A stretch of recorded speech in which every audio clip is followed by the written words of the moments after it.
The Fulanis we are talking, they call them the Funa movement. Our attention has been drawn to a decree credited to one Rotimi Akredolu, asking Fulani people who have occupied some forests in Ondo State to quit. We are also aware of another incident in Oyo State where an illiterate political talk gave quit notice to Fulani people to leave their territories, which are now their irreversible homes. Are you listening?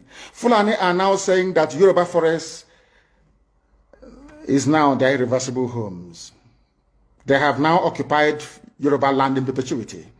And I want to let my Yoruba friends understand this. You see, in life, anytime you support evil, evil will come back to haunt you. All of you never knew that IPOB and this Biafra movement was for your liberation. Some of you saw maybe the oil and gas from Biafra land. If they go now, we'll have access to oil and gas. In the process of having your eyes fixated on oil and gas, your forest is gone. Do you understand it? There is nothing more precious in life than freedom. Freedom is very important. And I need you to understand this very morning. Every Yoruba person supporting Fulani, you are setting up yourself to become like the Hausa people. Remember when Hausa was supporting Fulani? We are Hausa Fulani, we are Hausa Fulani. Where are the Hausa people today? I ask you. Where are those Hausa people today? Do you see them anymore? They're saying we are Hausa Fulani, we are Hausa Fulani. Do you see them again today? Do you see them? I'm asking you. No, because Fulani have completely overwhelmed them. It's called emasculation. Completely emasculated them. Look at what they're doing in the East. In the East, they come to the East, I will tell you, oh, you want to be the president or vice? Yeah. They say, give us land for Ruga. They give them land. As soldiers of Kanu did that Lok Banta. They have taken it over in forever and ever. Give us land in your state. Hope of them prove to us that you are stood. Give us land in Olo. Hope of them give them land in Olo. We can go and kill people in Obibo. We can kill for them. How many Fulani governors are prepared to kill bandits? I didn't say normal people.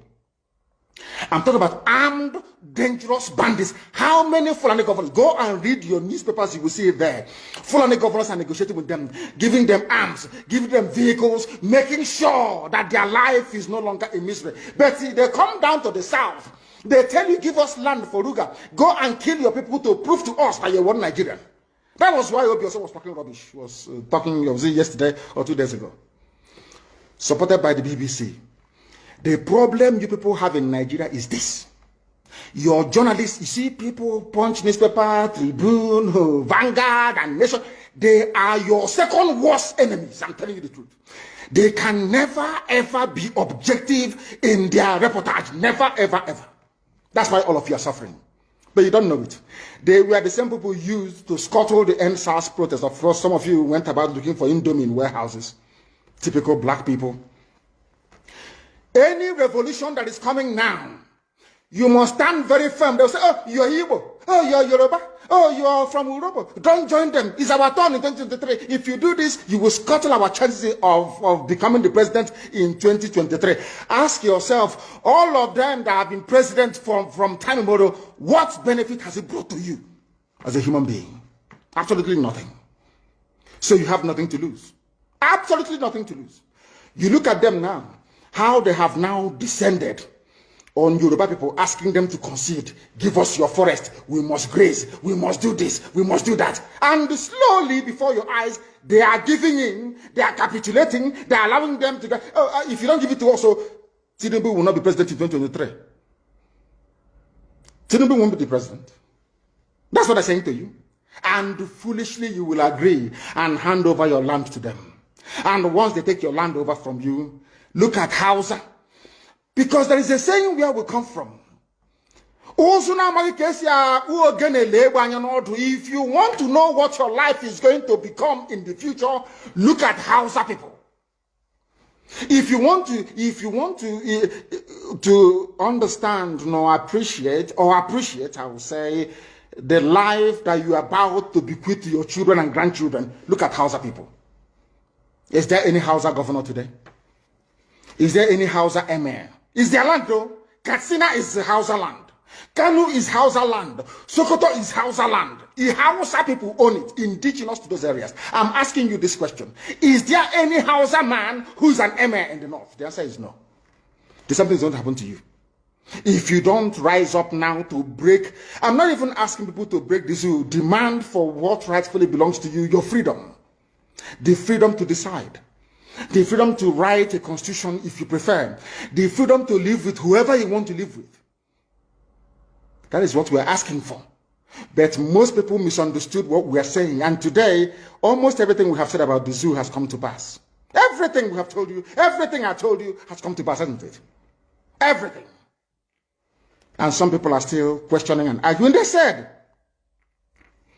Fulani will resist by all means necessary, including armed resistance, any attempt to forcefully eject them from the forest.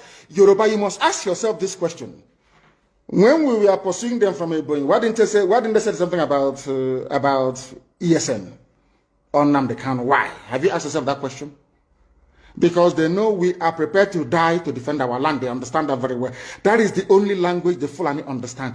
You cannot say to Fulani, oh, let us have a Fulani president. And after that, all will be well. Never, ever, ever. They will continue to expand.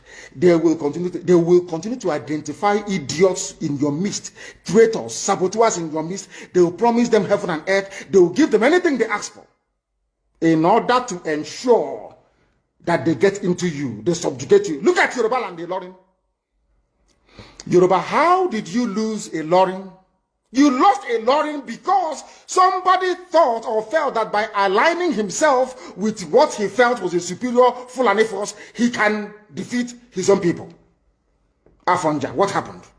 As a result of that miscalculation, the great Yoruba race lost a Lorin to Fulani Caliphate. That is why in a Lorin you have an emir of a Lorin, not an Oba of a Lorin, answerable to Sokoto. That is where Lai Muhammad comes from. You can see them. Sokoto slaves in Yoruba land. When I say that, it's not religion. It has nothing to do with religion. It has everything to do with the mentality of a conquered people. Now they have left the Lorin, having taken a Lorin and taken it to Sokoto. They now want to come into Oyo. They want to come into Ondo. Once they take over all those places, it's over for the Yoruba race. Over for you. No, never again will anybody rise a man of honor or integrity in Yoruba land. Never ever. It will only be their stooge. Look at what's happening in the East. Only Fulani stooges can now emerge in the East. It took them very many years, nearly 50 years, to accomplish this very simple task of making sure that everybody, be it Ohanese, be it Pandef, be it governor, anybody you're bringing out must come to the north to swear allegiance to the caliphate. All of them, ban on. Is there any political godfather in the East? There is none. They all go to the north to go and swear allegiance to the Janjaweed. That is why our life is in a mess. That is why they can do something like Obiozo and make him the Ohanese President General. In front of our eyes, in front of Korokoro. And what did they bribe? They gave money to BBC. They gave money to all Zoo newspapers. They started to trumpet. Obiozo, Apex Group, Apex. You saw them holding their meeting under a canopy. A ton without shame. A whole Ohanese. Under sand, ton canopy. Maybe you saw it disgraceful and shameful. Talking rubbish. The man looks like a Janjaweed anyway. Talking nonsense. These are people they have prepared for you to sell you down the drain. By the time the Fulanis are done with you, believe you me, if you don't rise up now to fight for your freedom, by the time Fulanis are done with you, you'll be more useless than a Hausa peasant doing Babiala somewhere in Zaria. That is the future that awaits you. Now, our people must understand this very clearly, especially my Yoruba brothers and sisters. It is about time you stop supporting evil. That evil is in Asorok. That evil is a gang of reprobates calling themselves presidency. The more you keep on supporting evil in the zoo, the more your land will be taken from you. The more your daughters will be raped and abducted, the more your sons will be slaughtered in cold blood. And under one Nigeria, there is nothing you can do about it. Absolutely nothing. Because one idiot that they groomed will rise up and say to you, oh no, it's one Nigeria, there is crime everywhere. Haven't you heard about Zamfara? Haven't you heard about Katsina? There is crime everywhere. That is not the case.